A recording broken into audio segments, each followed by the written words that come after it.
Cross, the actual cross that Jesus of Nazareth was crucified on. Wood infused with his blood and tears. It is literally the scaffolding upon which Jesus saved the world. But the relic was thought to be lost to history. Then a Roman empress, Helena, sets off on a dramatic quest to find it. Helena changed everything. The discovery of the cross is shrouded in mystery. There's intrigue, there's murder, there's sex, there's violence behind all of this. Her discovery will be hacked into tiny pieces and traded around the globe. Venerated by millions, ridiculed by others. I don't think there's a snowball's chance in hell that Helena discovered the true cross. Now, for the first time, modern science sets out to answer the question, is the true cross a hoax that mocks the crucifixion, or the relic of relics? The true cross is one of the greatest mysteries in Christian history. We have the tools to solve it.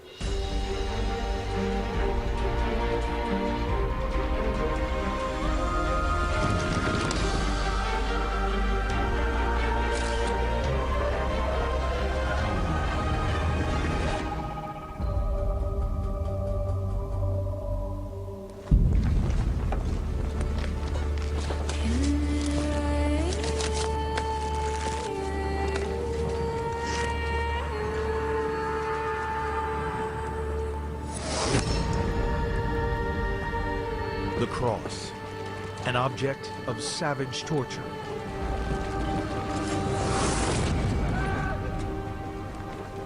That cross was an instrument of death. Pieces of wood nailed together to kill a human being. But also an object of deepest veneration. The cross on which Jesus died really symbolizes for me the greatest act of love in human history. The cross remains hugely powerful because Jesus survives the cross. He doesn't just die an ignominious, shameful death, but rises to new life. The cross is now the ultimate symbol of Christianity, adorning vast cathedrals and houses of worship the world over. But in some churches, they have crosses said to be made out of the actual wood Jesus died on, the true cross. The true cross is surely the most important object in Christian history. To touch a piece of the true cross is the opportunity to reach across time and space and human history and grasp something that changed the world. To the churches that hold them, fragments of the true cross are a miraculous link to the Son of God. But could these relics possibly be real? And where do they come from? According to church tradition, 300 years after the execution of Jesus of Nazareth, the mother of the Roman Emperor Constantine, Empress Helena, arrives in Jerusalem. She is arguably one of the most revered women of antiquity and of all time. She has come to lead a dramatic excavation on the site of Christ's crucifixion. She has been called the first archaeologist. She is said to have personally discovered the most sacred symbol in Christianity, the true cross, the cross on which Jesus was crucified.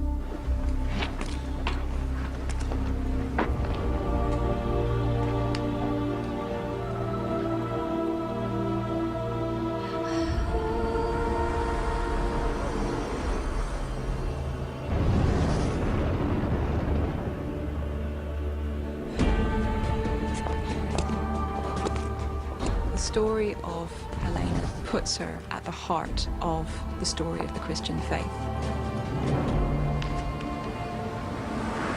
Helena is said to have broken up the cross and sent it throughout the Roman Empire.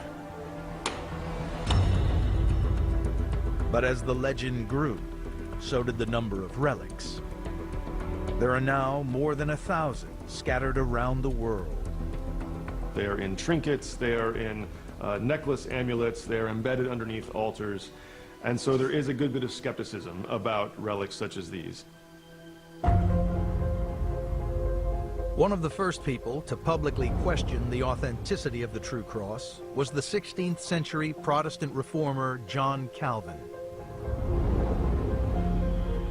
He says you can't walk into a church anywhere without seeing a piece of what's supposedly the true cross. Calvin laughs and says, you know, if you took all the pieces of the true cross and put them together, they would fill a ship. And yet Scripture says that just one man, Jesus, was able to carry it on his shoulders.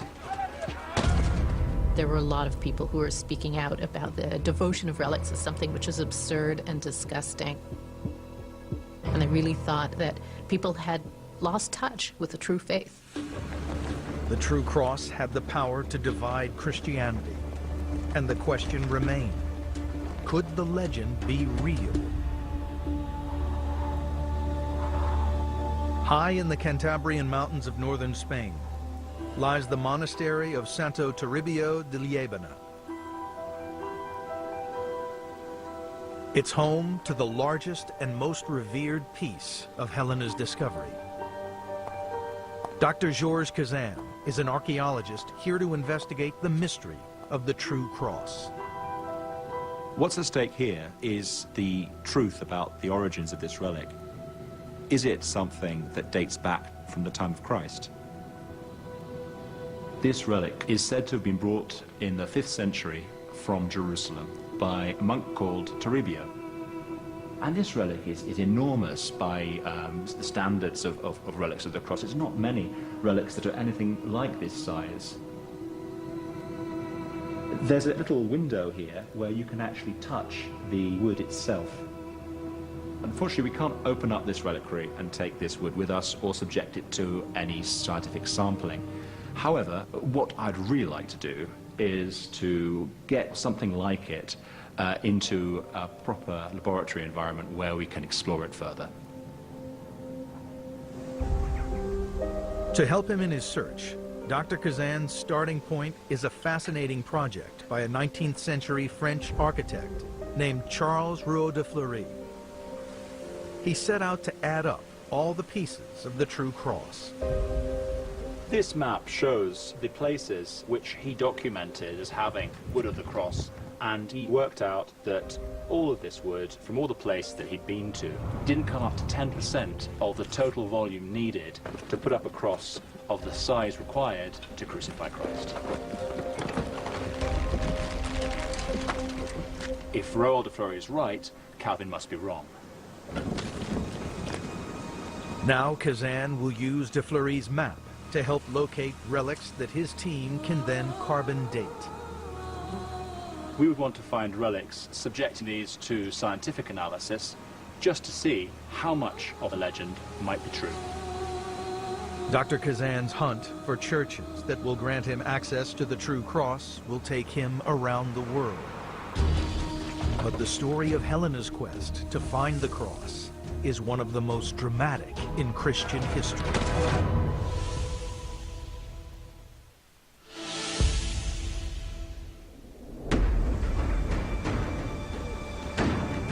According to church history, 300 years after the crucifixion of Jesus Christ, the most important woman in the Roman Empire, the Empress Helena, sets off on an epic quest to find the actual cross Jesus died on.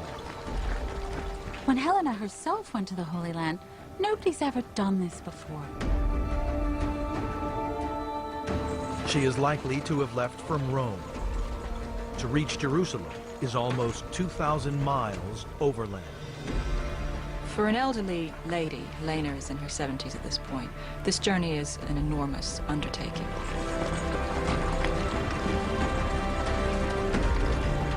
It is so unbelievably far away. In the American context, if New York is Rome, Jerusalem is something like Guam or American Samoa. But by all accounts, Helena is a remarkable woman. We know only a couple of things about the Empress Helena. We know that she was Christian, and we know that she was a commoner. And yet, she gets together with a traveling Roman army officer and gives birth to the man who will one day become Emperor of Rome. Since its creation in 27 BC, the Roman Empire has been ruled by pagans. Then, in 312 AD, Helena's son Constantine has a dramatic change of faith. The story goes that on the eve of a great battle outside Rome, he has a vision. He sees a cross of light in the sky, and he hears a voice that tells him, "By this you will conquer." He takes it to mean that by the symbol of the cross and by Christianity, he's going to become the lone emperor and the supreme figure in the known world. He wins the battle and becomes the first Christian emperor. Christianity is very much a minority cult, practiced probably by no more than about 10% of the empire's population, if that. It's almost impossible to underestimate the impact of Constantine's conversion to Christianity. Before that, the empire had been persecuting its Christians. It was illegal by the penalty of death to be a Christian. After that, you were free.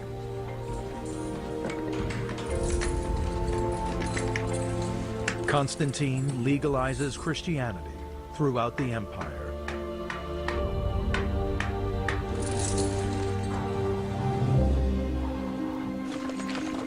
"14 years later, his mother is on her way to the Holy Land. I think that she was sent by the Emperor Constantine. He felt that the cross was very important, and he wanted to send her there to do something special. There is potentially a darker side to Helena's journey. It follows on from a scandalous episode within the House of Constantine.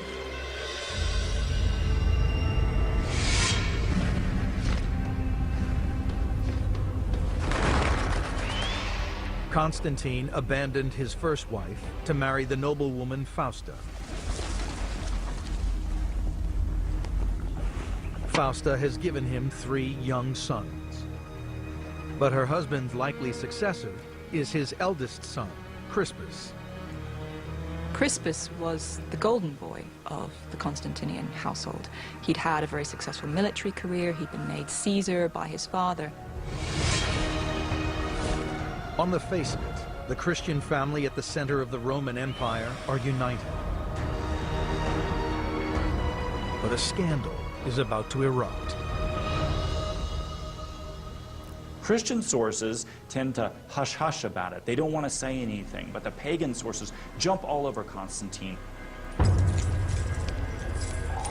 The story goes that Constantine discovers that his son, Crispus, his favorite son, has been having an affair with Constantine's second wife, Fausta.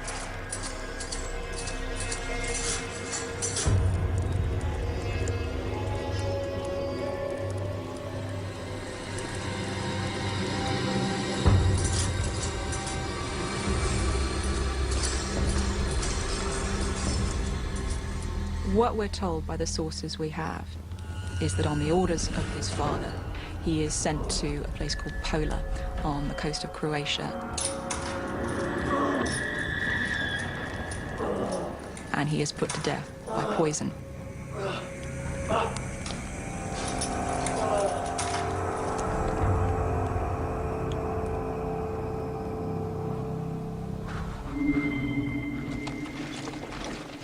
Helena was crushed by this scandal. This was likely her favorite grandson. This must have been devastating for her. But the scandal is about to get bigger.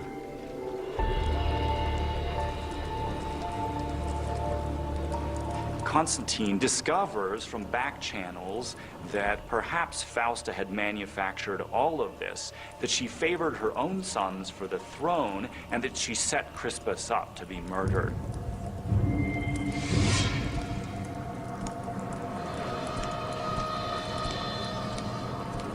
He He orders that she be put in a bath chamber, the doors locked, and the fire stoked up to the point that it cooks her to death.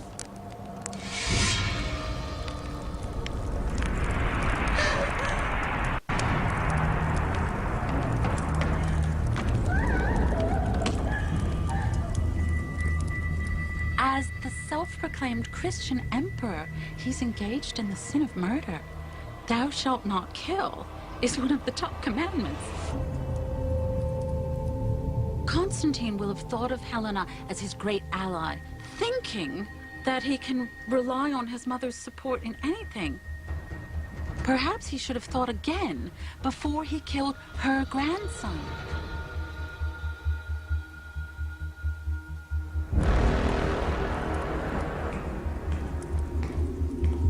You are weak. You are a weak and sinful man.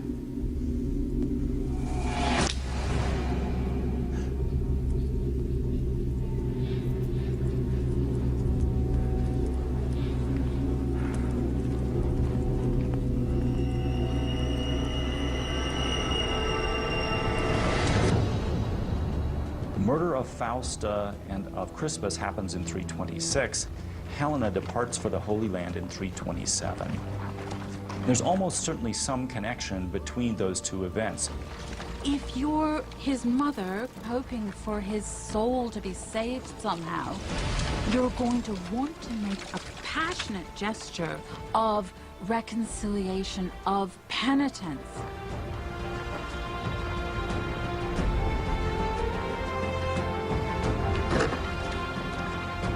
She knew what she wanted when she traveled to Jerusalem. And when she went looking for that true cross, she was surely determined to find it.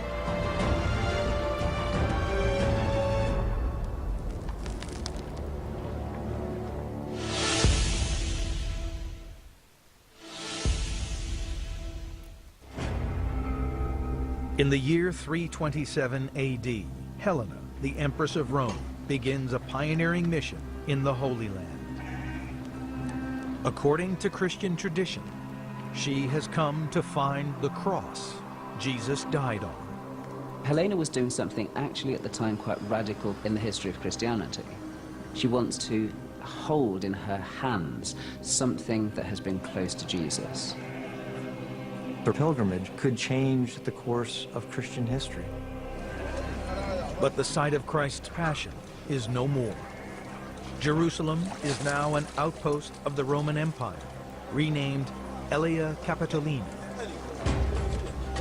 When Helen entered the city of Jerusalem, it's likely to have been a shell of its former glorious self from the early 1st century AD. You have to realize that ancient cities are absolutely chaotic. We can imagine that she's sort of overwhelmed by the tangible reality of life in the ancient world. It was full of sounds and noises, and it was dirty.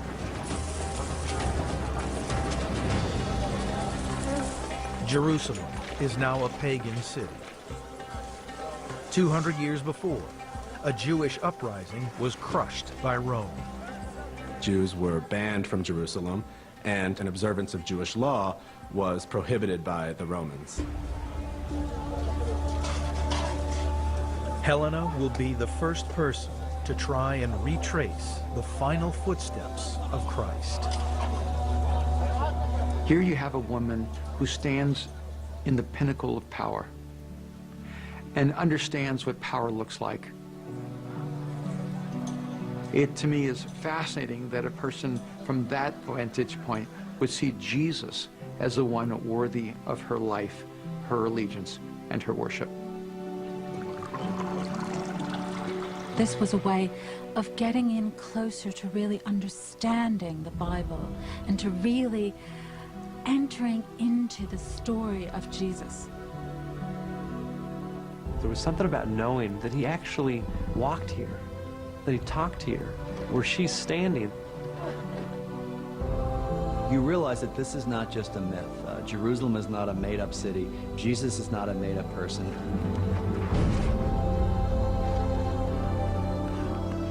It's an incredibly powerful experience.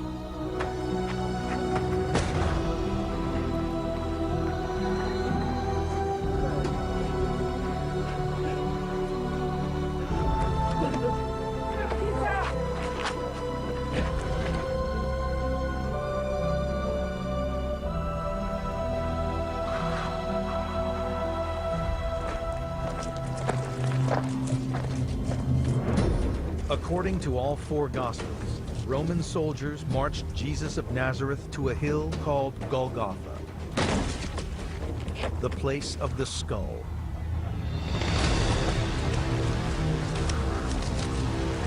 A place so evil, few who saw it could ever forget it. But 300 years have passed. Jerusalem is now a very different place.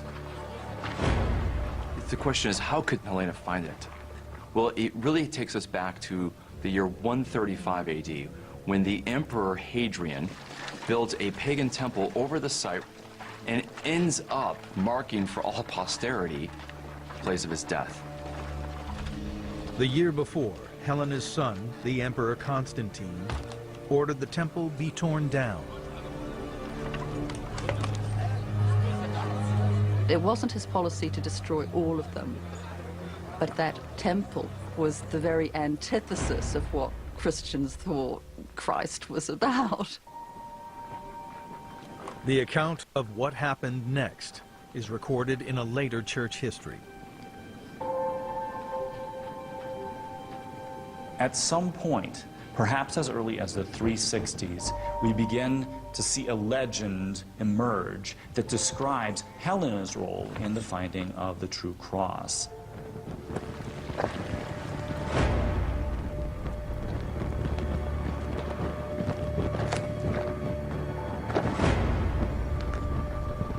We're told that Helena personally, with her own bare hands, removes some of the earth and uncovers 3 wooden crosses jumbled together. But when she came across what she thought was that relic, one can only imagine the emotions that welled up inside of her.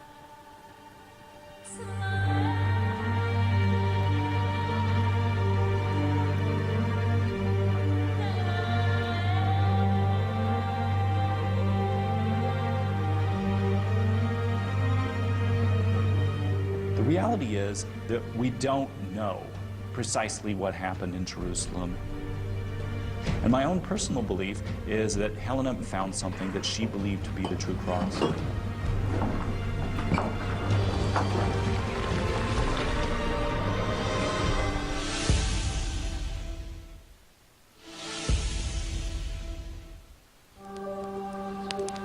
According to Christian history, 300 years after the crucifixion of Christ, Helena, the Empress of Rome, discovers the actual cross Jesus died on. From the moment that the cross is found, people become interested in having a piece of the wood itself because of its direct connection to the body of Christ.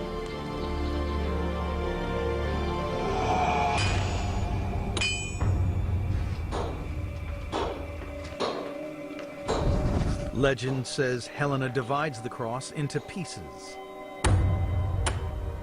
I imagine when Helena broke up the cross, it was such a desire for her to take it with her. To be able to share this tangible representation of her Savior, of her Lord.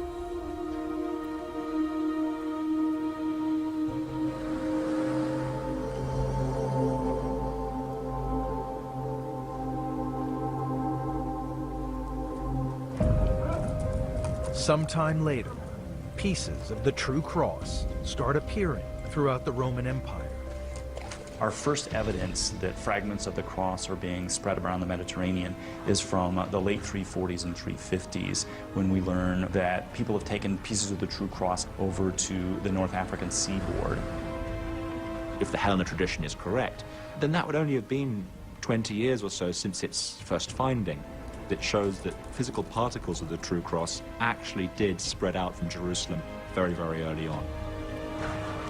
There must have been the discovery of wood by Helena or someone for this trade in relics to have really boomed.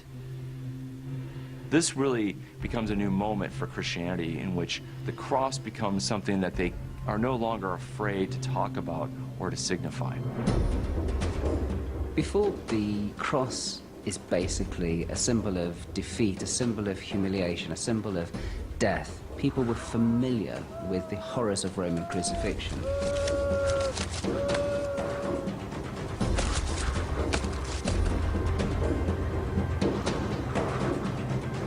the cross is an instrument of capital punishment. And it's quite amazing. It's one of the big stories of early Christianity that the instrument of the execution and torture of Jesus Christ over time becomes the primary symbol of Jesus Christ. One of the key factors in the change is Helena's pilgrimage to find the true cross. It changes the cross to something that actually becomes something tangible that people want to think about as part of their devotion. As fragments spread around the world, they will also help turn Christianity from an underground cult into a global religion. Pieces of the true cross were almost used like trading cards. This is a way to gain favor with a bishop here or an aristocrat, a prince over there. If you share the true cross with someone, you're sharing power with them, because the true cross is a source of religious power. People are going to respect you for having a piece of this. The legend of Helena's discovery would change the course of Christian history. But could what she found have been the actual cross Jesus died on?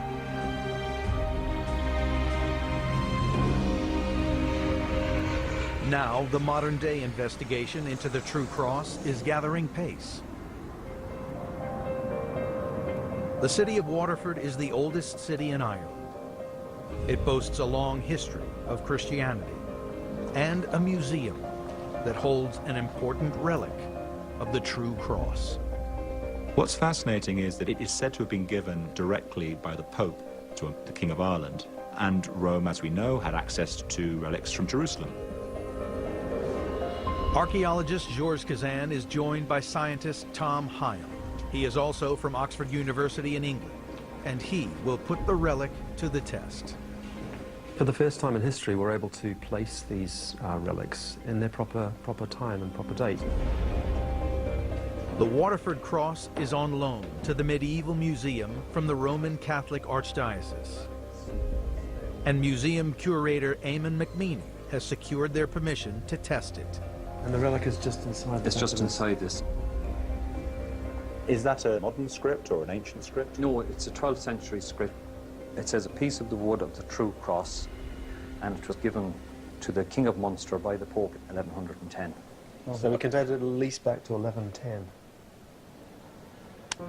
The cross is believed to be cedar wood, and since its arrival in Ireland, it has been carved up further to share with different churches. You can see it quite plainly here in the back. Wow. Again, you can see a sample was taken from here.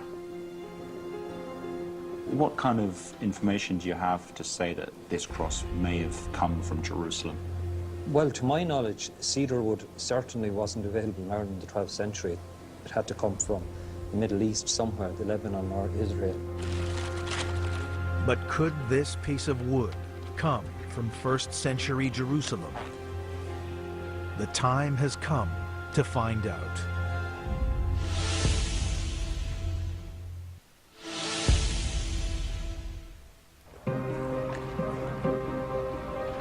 This museum in Waterford, Ireland, claims to hold a piece of the actual cross that crucified Jesus.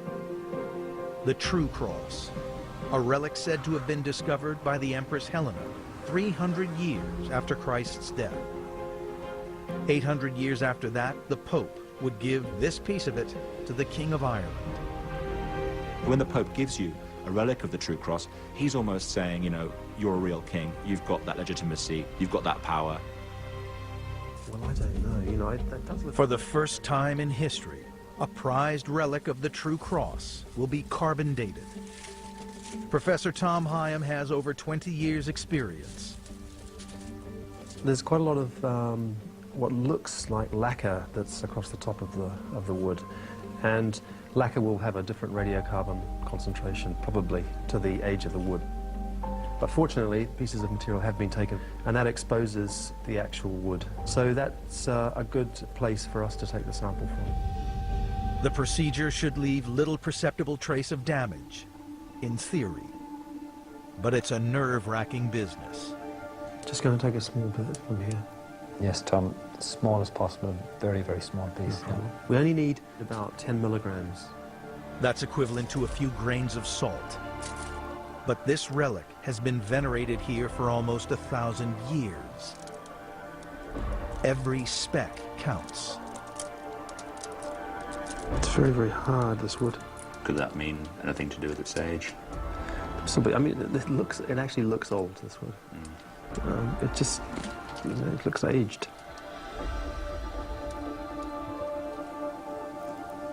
So far, so good. Tom is satisfied with his sample. Now they can head back to the lab to test for the first time this piece of the true cross.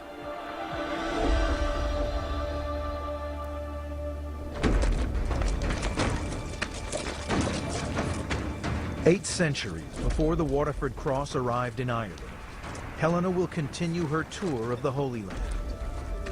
And with the backing of her son, the Emperor Constantine, she will transform the landscape.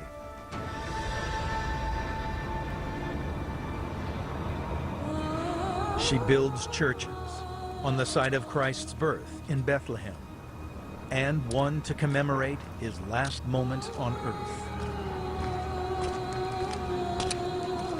Constantine made it legal to practice Christianity. Helena gave Christians places to practice Christianity. Before her arrival, there were no Christian buildings in this land. Christians met here on the Mount of Olives to commemorate Jesus' ascension, but they met secretly, we're told, in caves. After Helena, a structure is built on this site, and Christians can come here publicly and openly to remember this important part of their faith.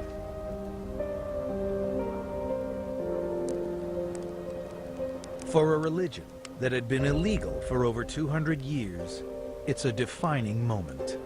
She makes the Holy Land holy, and the churches that she built are ways of literally cementing in the ground Christianity in the Holy Land. It reinstates it as the place where people want to go and remember Jesus' passion. Arguably, Helena and Constantine's biggest contribution to Jerusalem is the Church of the Holy Sepulchre, said to be built on the site they believed was Golgotha, the place where Jesus was executed. But did they get the location right?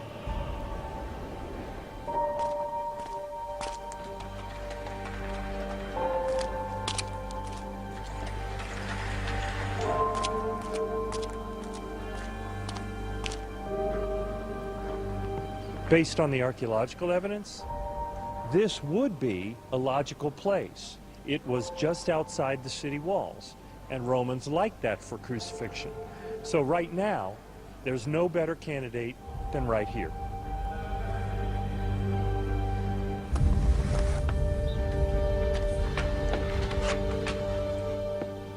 The church has been rebuilt several times, but its core goes back to the 4th century.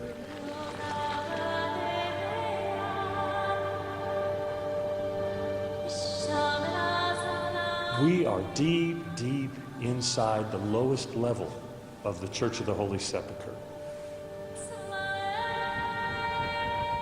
And this is the place where tradition says Helena found the true cross.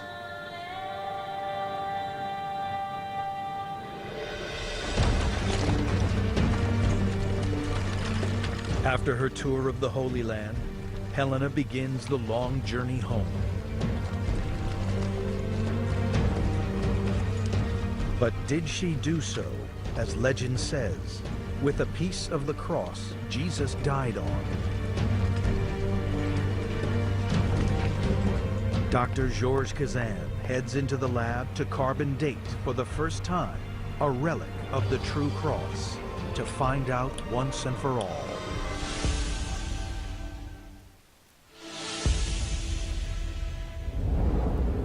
In 328 AD, the Empress Helena returned to Rome from the Holy Land.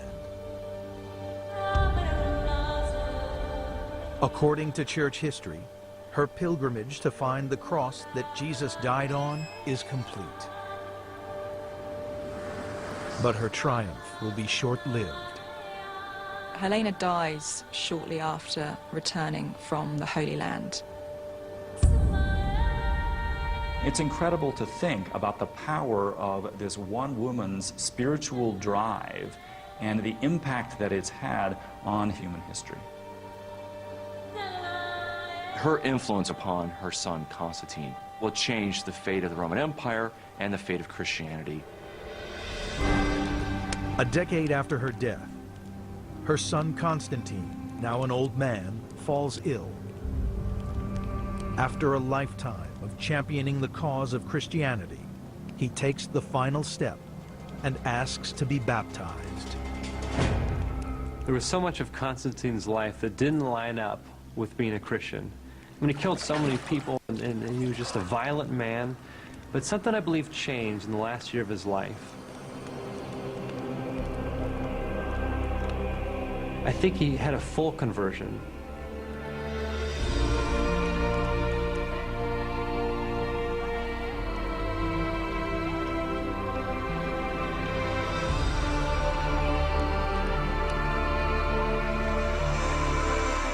In 337 AD, Constantine the Great, as he will come to be known, dies.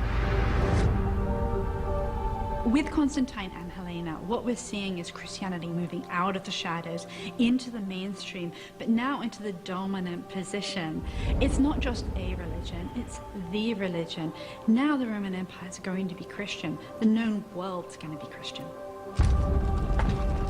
But the question remains, did Helena actually discover the cross Jesus was crucified on?